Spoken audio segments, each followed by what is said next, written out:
Esse gráfico aqui mais acima à direita mostra uma curva de logaritmo da concentração plasmática no eixo Y versus o tempo no eixo X após a administração de uma formulação por via oral, considerando o modelo de um compartimento com eliminação de primeira ordem. Então nós temos uma curva na fase inicial, até se chegar numa concentração máxima, que é chamada então de C máxima, e depois tem um decaimento linear, como nós já vimos nos modelos de infusão intravenosa. Então, como nós temos essa reta aqui na região final, nós podemos usar essa reta e como um indicativo da velocidade de eliminação. Tal como nós já vimos anteriormente, a inclinação dessa reta com sinal trocado será a constante de eliminação.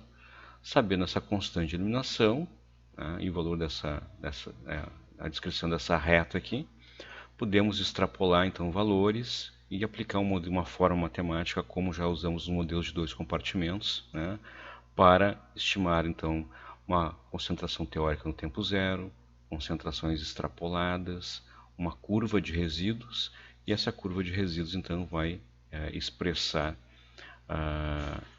o processo de absorção. Então, conhecendo esse perfil farmacocinético, nós podemos calcular a constante de eliminação e, por consequência, o tempo de meia-vida, também o volume e o clearance, que é uma decorrência do volume e da constante de eliminação.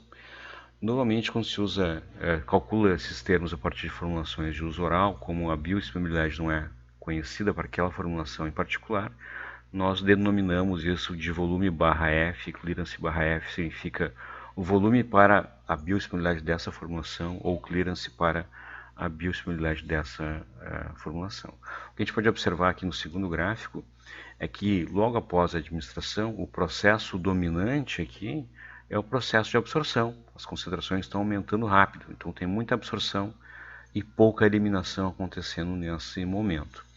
No ponto B, acontece um equilíbrio, há uma inflexão nessa curva. E na faixa C, o principal processo dominante aqui é o processo de eliminação. Então, usando duas concentrações e os tempos entre elas aqui no final, como já aplicamos anteriormente isso, é possível calcular a constante de eliminação.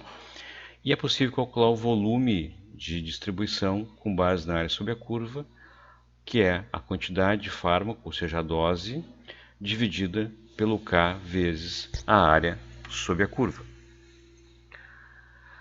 Então, a constante de eliminação nós já vimos anteriormente, chamamos ela de K, e agora temos uma nova constante, que é a constante de absorção, chamada de Ka, constante de absorção. O Ka representa a fração do fármaco presente no local de absorção, que é absorvida por unidade de tempo. Um Ka elevado acima de 1 horas a menos 1 indica uma absorção rápida.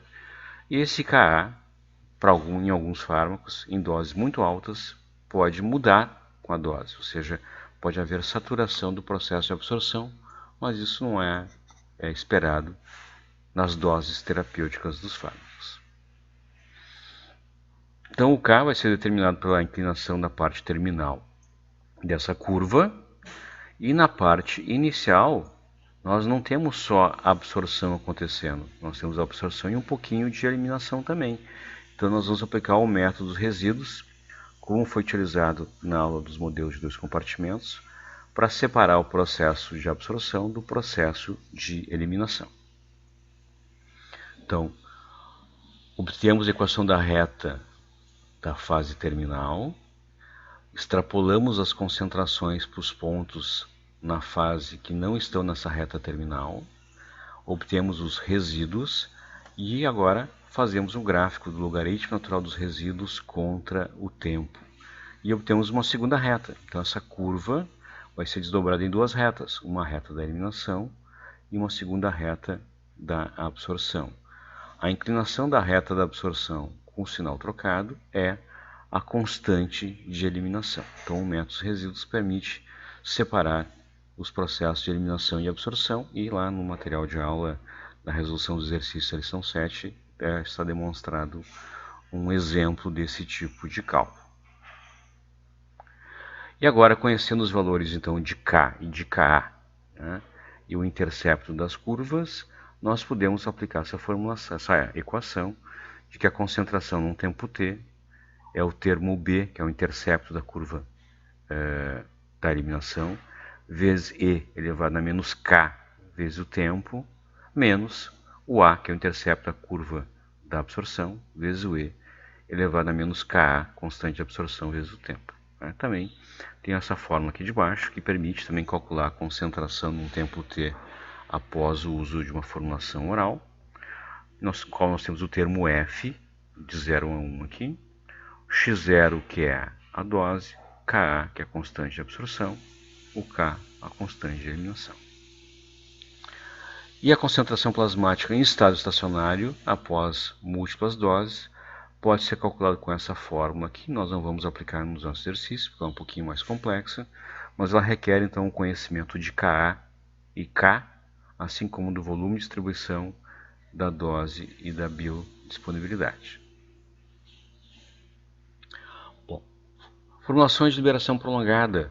O que acontece? Quando se usa formulações de liberação imediata, as concentrações vão variar bastante. Eles entregam rapidamente o fármaco, a absorção é rápida, cai, e aí vem as novas doses.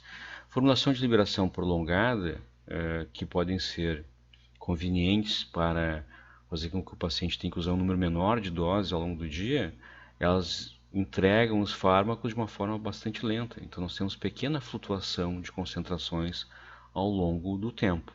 Então nós vamos trabalhar agora com um conceito diferente de concentrações de pico e de vale, mas sim com uma concentração média, partindo do pressuposto que ela vai variar pouco ao longo do tempo.